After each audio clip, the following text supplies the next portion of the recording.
Okay, so Joshua chapter 9. Hopefully you have read throughout these 4 chapters. If you did read, then you probably got through chapter 9, okay, and you made it through chapter 10. A little long. Chapter 11 was a little easier, but if you read chapter 12, you probably had to trudge through that. You're like, man, this is really hard. If anybody knows how to pronounce all the names of the 31 kings in Joshua chapter 12, I'd love to hear those. David knows how to do those. So it's pretty tough. You know, and I don't want to minimize any part of God's word because it was given to us for a reason. But Joshua 12 is just one of those places like a genealogy where you just got name after name after name. If you've ever read through or studied the book of Numbers and you get to the part in Numbers where there's a census, and you're like, okay, I'm not an accountant. I can't do all these numbers. But there's a reason for all of those things. So we'll spend a little bit of time in 9, 10, and 11 and just do sort of a little summary of each chapter. We'll do some life applications that we learn in those. We're not going to read every bit of that because hopefully that you did that already. Remember way back at the beginning, I told you that Joshua there are 2 sections in Joshua. So the first section is chapters 1 through 12. And that is Joshua leading Israel into Canaan and just conquering the entire land. And that happens, and chapter 12 is the end of that.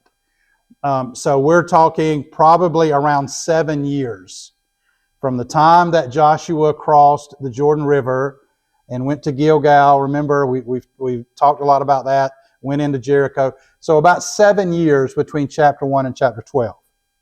And then next week when we pick up in chapter 13, there's going to be a pretty sizable portion of Scripture. The end of Joshua is all about Israel settling into the land. So the first part is about taking it, conquering it, driving out and killing all the Canaanites, or most of them. And then the second half of Joshua is, where does everybody live?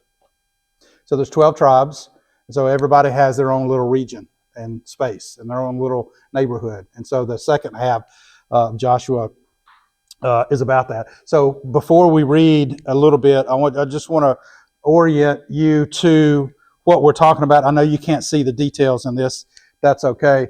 But this is the entire nation of Israel from the very top up here in Damascus all the way down. We know you can see the Dead Sea here, the Jordan River, and the Sea of Galilee. So this is the entire nation of Israel. And we're going to look at Joshua 9 and 10. This is them crossing over into Gilgal, Jericho, Ai, and Bethel. So what Joshua does with Israel is he splits the nation in 2. He didn't start from the top and go all the way down, or start from the bottom and go all the way up. He started in the middle. So he went through, this is called the Central Campaign. He went through the middle and conquered all of that. And then in chapters 9 and 10, he's going to focus on all this region down here. So all these little red marks, this is the route that he takes. All these kings and cities and all these different places that we don't know anything about. Once he begins to conquer southern Canaan, we'll read about the kings in some of these southern cities. They all got together and said, if we're going to defeat Joshua and the Israelites, then we need to work together. So they all coalesced together, entered into this little agreement, and they all came into this little area here against Joshua and Israel, and they were defeated. So once he finishes the southern half, then this is the northern half of Israel. This is where Jesus was from. Nazareth is around here, the Sea of Galilee, and he just goes up and he conquers every part of Israel. And then we've got some pictures here. We're going to read about this city of Lachish. This is one of the kings that came out against Joshua. This is the ruins of that city. So you can go to Israel today and you can see this. You see the reference there. And then there's another one in Azekah. This is the city where God rained hailstones. We'll read about that in a minute. Hailstones down on these people, and this was a structure in Azekah, and it's still there. You can go and see the ruins of that today. So anyway, that just gives you an idea about what's happening in these 4 chapters. Joshua goes in the middle, conquers the south, and then once that's done, then he moves northward, and he finishes out that in chapter 12. All right, so let's read a little bit then. Chapter 9. And verse 1, as soon as all the kings who were beyond the Jordan in the hill country and in the lowland, all along the coast of the great sea towards Lebanon, and here they are, the Hittites, the Amorites, the Canaanites, Perizzites, Hivites, the Jebusites. When they heard of this, they gathered together as one to fight against Joshua and Israel. But when the inhabitants of Gibeon is a city, that's important, when they heard what Joshua had done to Jericho and Ai, on their part, they acted with cunning, and they went out and made ready provisions. And they took worn-out sacks for their donkeys and wineskins worn out and torn and mended, with worn-out patched sandals on their feet and worn-out clothes. And all their provisions were dry and crumbly. And they went to Joshua in the camp at Gilgal and said to him and to the men of Israel, we have come from a distant country, so now make a covenant with us. But the men of Israel said to the Hivites, perhaps you live among us. Then how can we make a covenant with you? And they said to Joshua, we are your servants. Joshua said, well, who are you? Where'd you come from? And they said, we came from a very distant country. Your servants have come because of the name of the Lord your God. For we have heard a report of him and all that he did in Egypt, and all that he did to the 2 kings of the Amorites who were beyond the Jordan, Sihon, the king of Heshbon, and Og, king of Bashan, who lived in Ashtaroth. So our elders and all the inhabitants of our country said to us, take provisions in your hand for the journey. Go out to meet them and say to them, we are your servants. And so come now and make a covenant with us. Look, here is our bread. It was still warm when we took it from our houses as our food for the journey on the day that we set out to come to you. But now, behold, it's dry and crumbly. These wineskins were new when we filled them. And behold, they have burst. These garments and sandals of ours are worn out from the very long journey. So the men took some of their provisions, but did not ask counsel from the Lord. So Joshua made peace with them and made a covenant with them to let them live.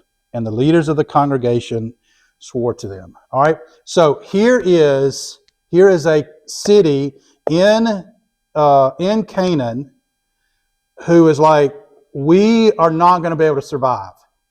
Joshua is killing everybody. So let's trick him.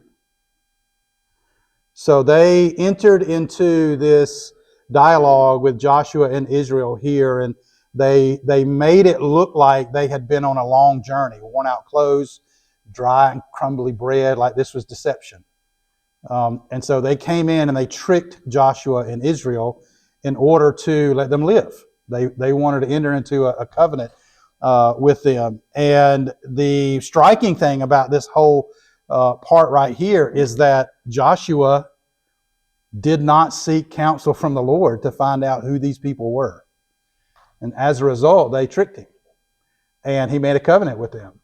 And 3 days later, after he agreed, we'll enter into a covenant that you can serve us. After 3 days after that, they found out the truth.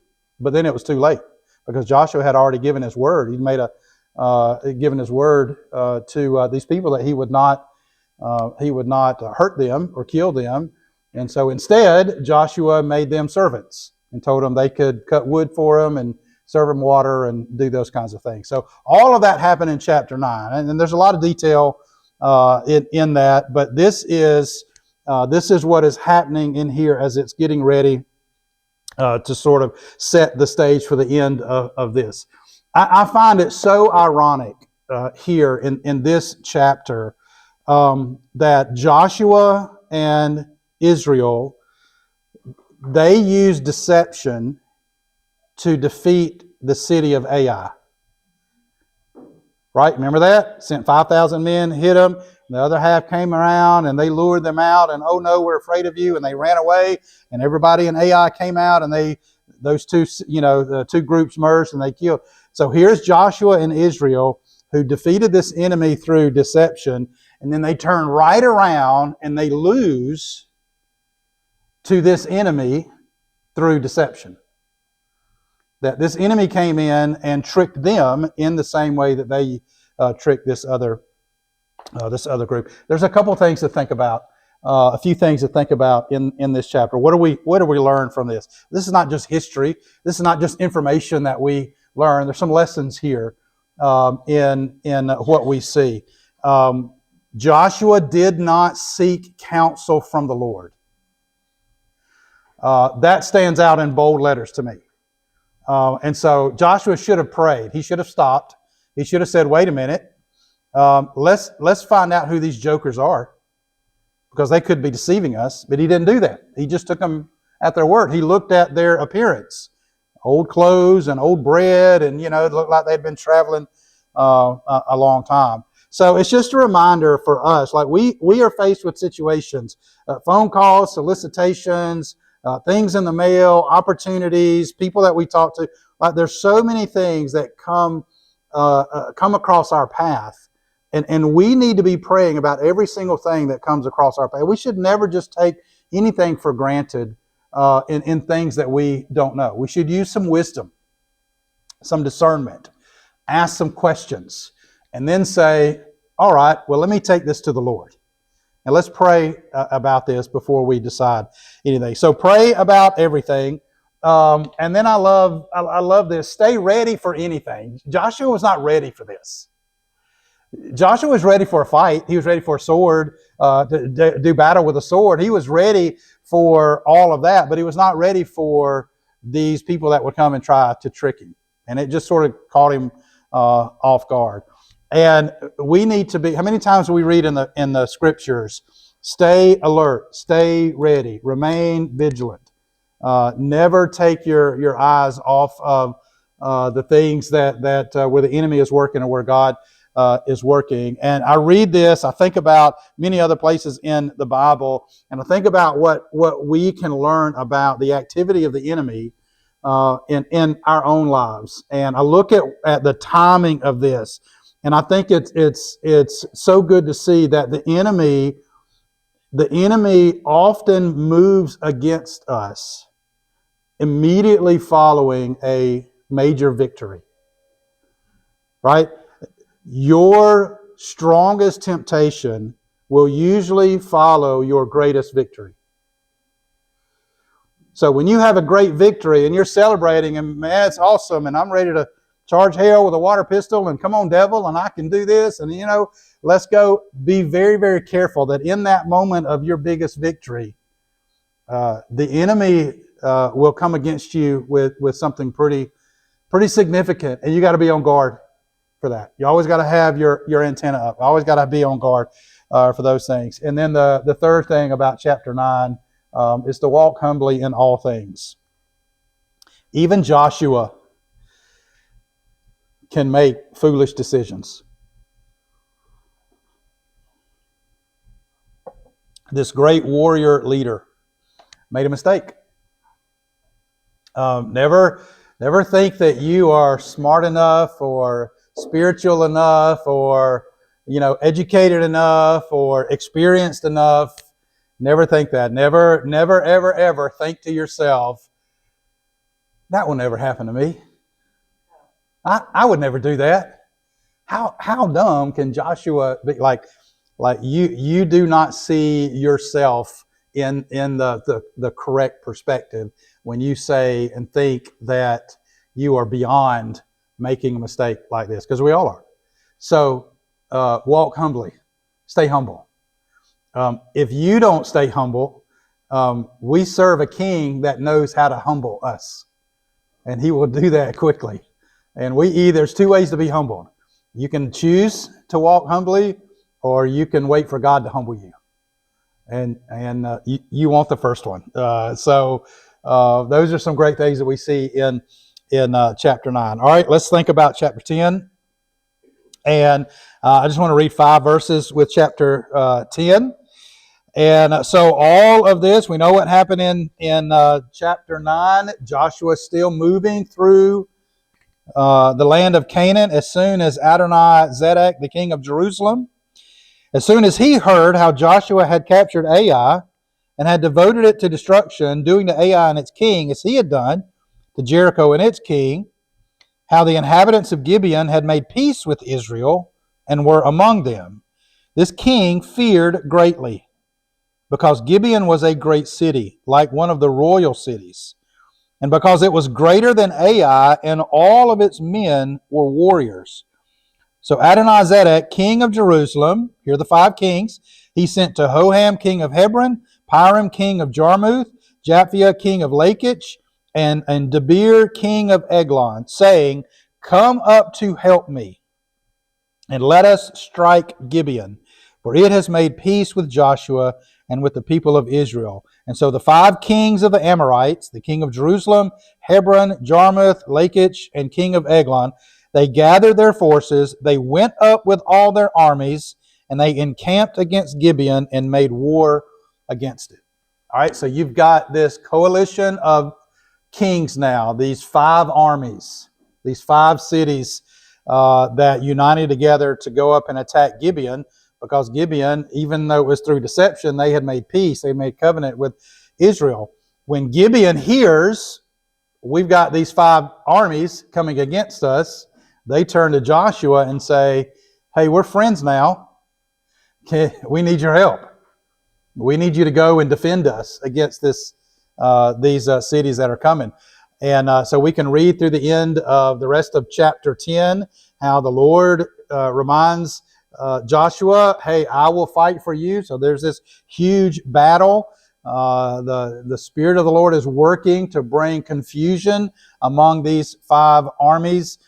We read about these large hailstones that came out of the sky and rained down upon these armies, and so there was this huge victory here. This is also the chapter, if you've ever heard about the miracle of the sun standing still, this is where that happened. So Joshua prayed and asked that God would stop time, stop the sun from moving, so that they would have more time to defeat all of these kings here. And so there's a beautiful part in chapter 10 where it says that the Lord regarded Joshua's prayer and granted that prayer to him. And so there's this supernatural occurrence of where the sun stopped. They were able to track down these kings. And so these kings were on the run. They found them in a cave. And Joshua brought all 5 kings out in public and stepped on their necks and executed all 5 of these kings. And then that ended the southern campaign. All of those cities were destroyed.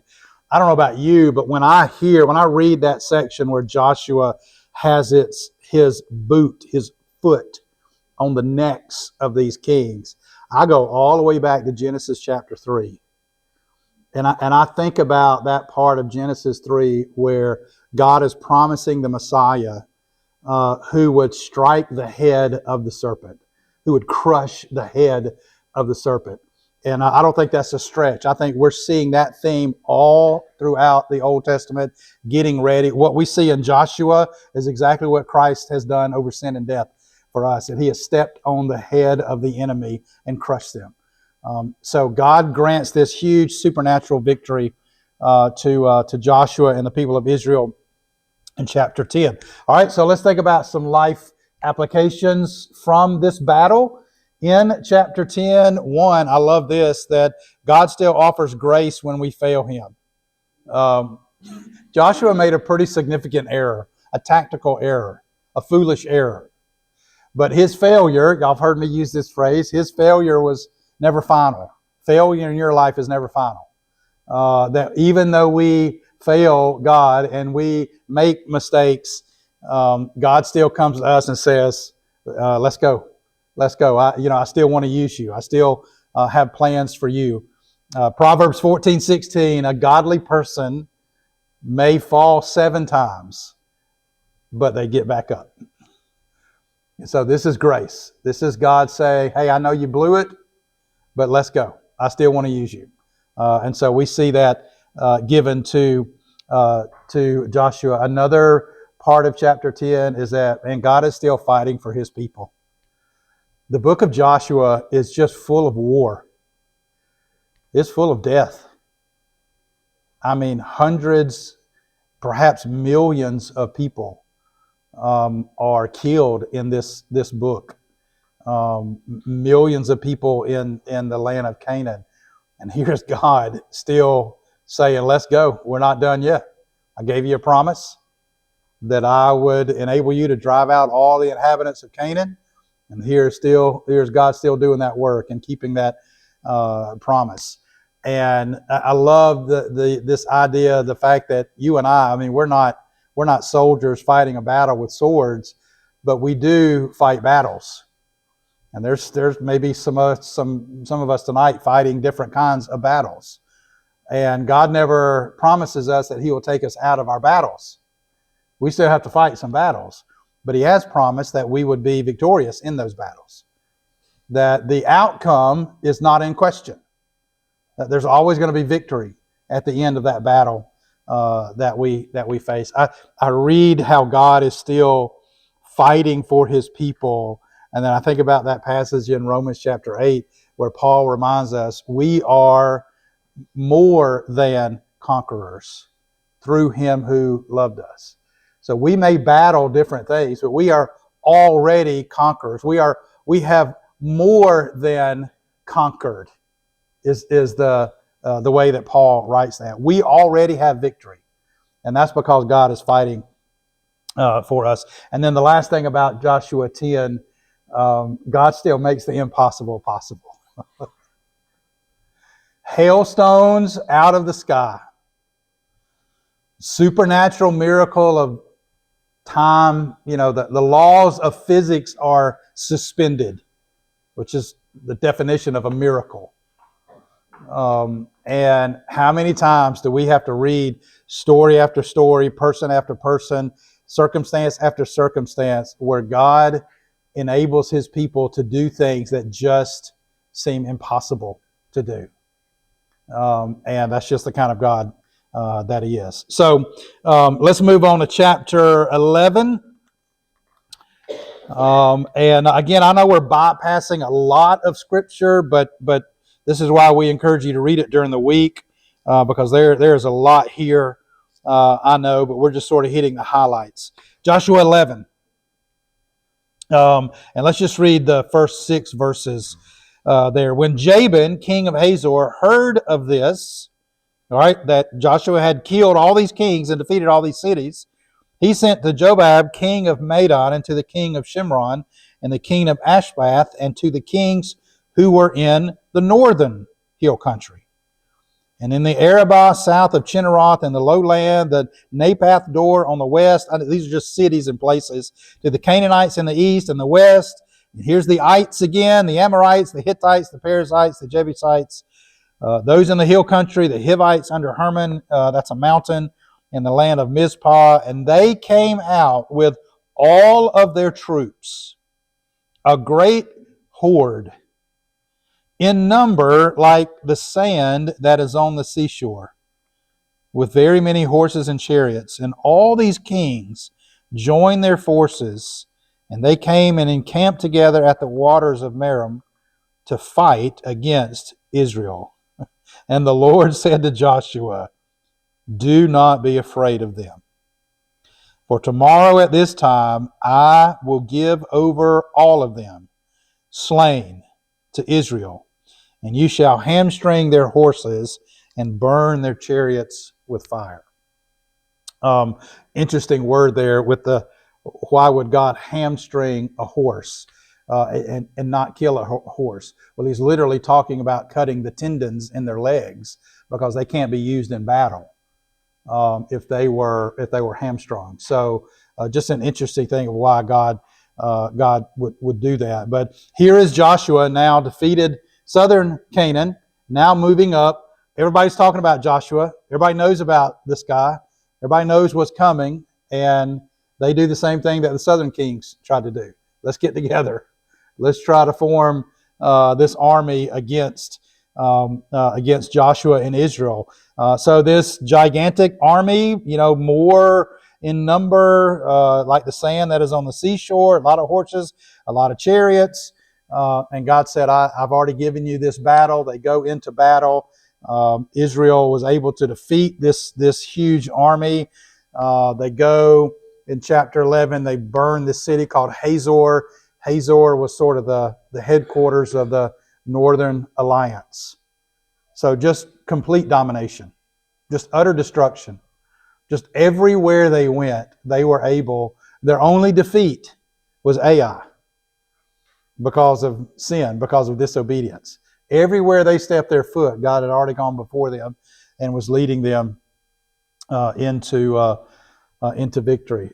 So we get to the end of chapter 11. Joshua here is still conquering whatever and whoever is left. He defeats all these kings. He takes the entire land of Canaan for Israel. And then at the very end of chapter 11, if you read it, it says, and the land finally had rest from war.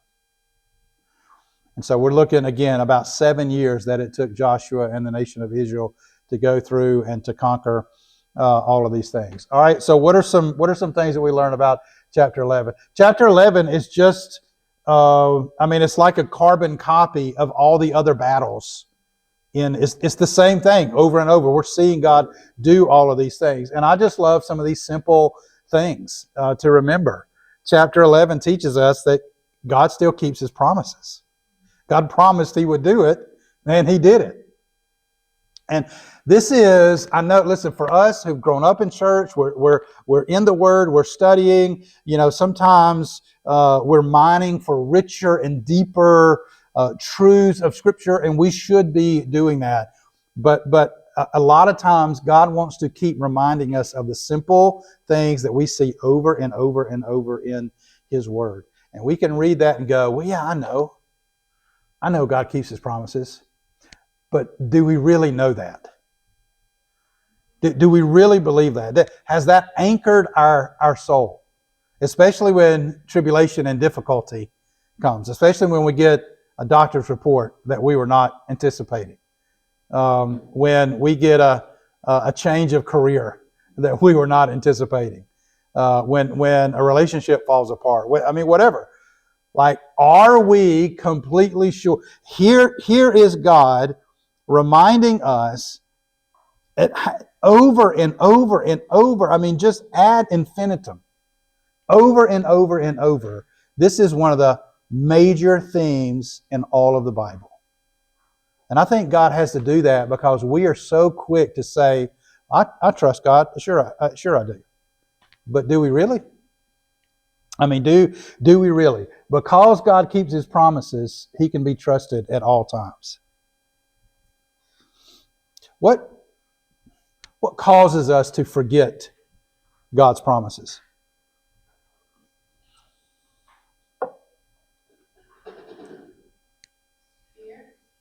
Okay? That's a big... We take things for granted. Yep. Gotten used to it. Take it for granted. Right? Take it for granted. Yep. That's right. Yeah, things don't always go our way. We think we got it figured out and we know how God works, and then all of a sudden it's not what we prayed for. Not what we anticipated. That's right. What else?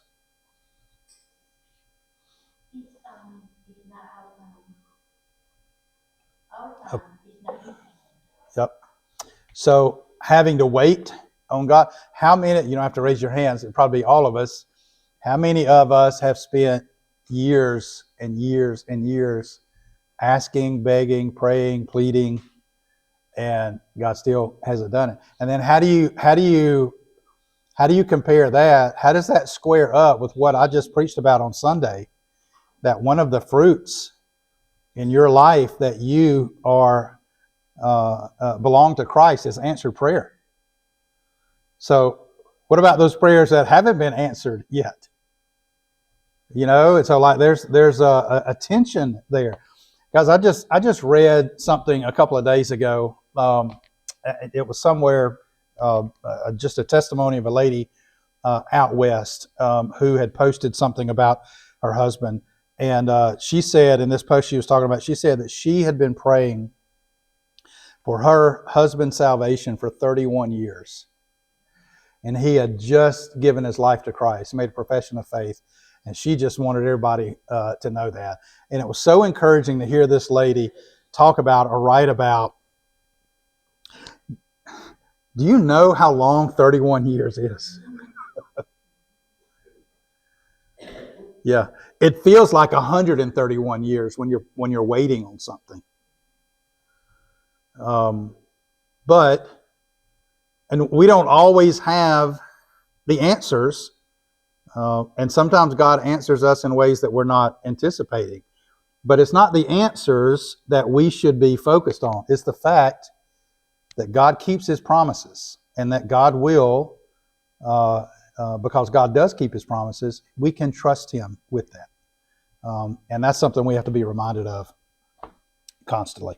All right, let's look at chapter 12, and then we'll be done. I'm not going to read chapter 12 because I can't. No, I'll lose you in all of these names. That's not really relevant for us to do that. But this is the end of the first section.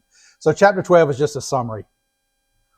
Right? It lists all 31 kings that Joshua conquered. One man, one nation, one army conquered this entire. I mean, think about 31 kings. Think about how many people were in Canaan. And they were just no match. They were no match for Israel and Joshua. So what we see, though, in chapter 12 is here's Joshua sort of providing a record. This is a summary of all that he had done, all of the kings, all of the territories, all of the cities that had been conquered both by Moses and by Joshua. You can look at chapter 12 and see like the first 6 verses are the victories that Moses was able to win. These were before Joshua came into Canaan, because remember, Moses was not allowed to come into Canaan. So a lot of these cities, if you're looking at the map over on the right side of the Jordan River, so that's verses 1 through 6, and how that Moses had led Israel to victory there, and then the rest of the chapter, verse 7 all the way through verse 24 there, just list all these kings. And so, rather than going into detail about all of these victories here, Joshua is just giving us a summary, almost like a memorial, a reminder of God's power and God's faithfulness and all that He had done in fulfilling His promises. And then there's just a couple things that I think about when I read chapter 12, that remembering God's faithfulness in the past, it strengthens us for future battles. Why would Joshua sit down and remember and write down all of this stuff? Well, it's a reminder of how faithful God was. And the good and the bad and the mistakes and the defeats and the victories, all of it. And that is so true for us. Like we all have a future battle coming. I've heard me say many times, you're either going into a storm, you're in the middle of a storm, or you're coming out of one tonight. That's what life feels like. And so you may not be battling anything tonight, and tomorrow will be here, and there might be something that comes up. We go through all of these things, and so reminding ourselves of God's faithfulness and how faithful He has been in the past. Look at what God has done. Look at how God protected me. Look how God provided for me. Look at what God was able to do and brought me out of that situation. The next time we head into the next battle, we've got God's faithfulness sort of on the record and reminding us that if He did it then He will do it now. And this is the last thing. I think this is a great thing to do. Learn to keep a record of what God has done in your life. That's what Joshua did.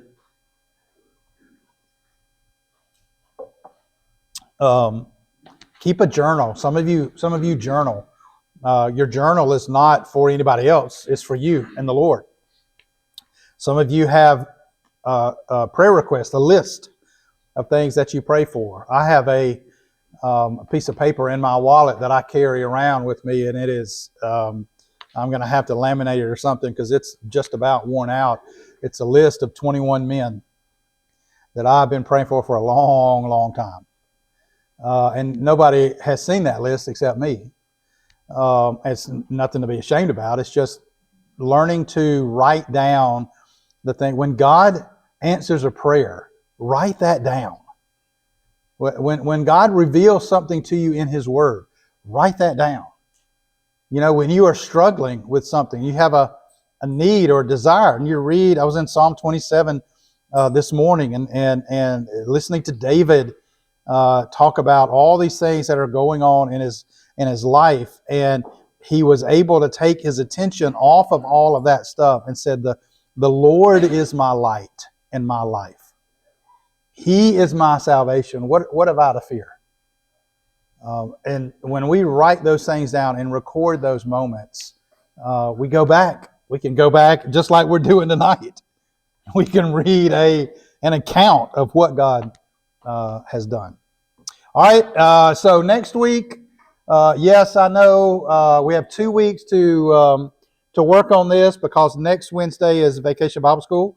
We will not be here for Bible study on Vacation Bible School. If you show up next Wednesday night for Vacation Bible School, you will be put to work. So I hope that you will be here, but we will not have our Bible study next Wednesday night. And so 2 weeks from tonight, you'll have this section here that you'll have to work through. It's a little, you'll have to trudge through some of it, but not all of it. It's just a good bit of reading, and it's the last large section that you have to read in a week. After that, we have 1 chapter, 2 chapters. It's not that much until we get to the end of Joshua. So we're on our way. All right, comments, thoughts, questions, anything you want to mention before we go?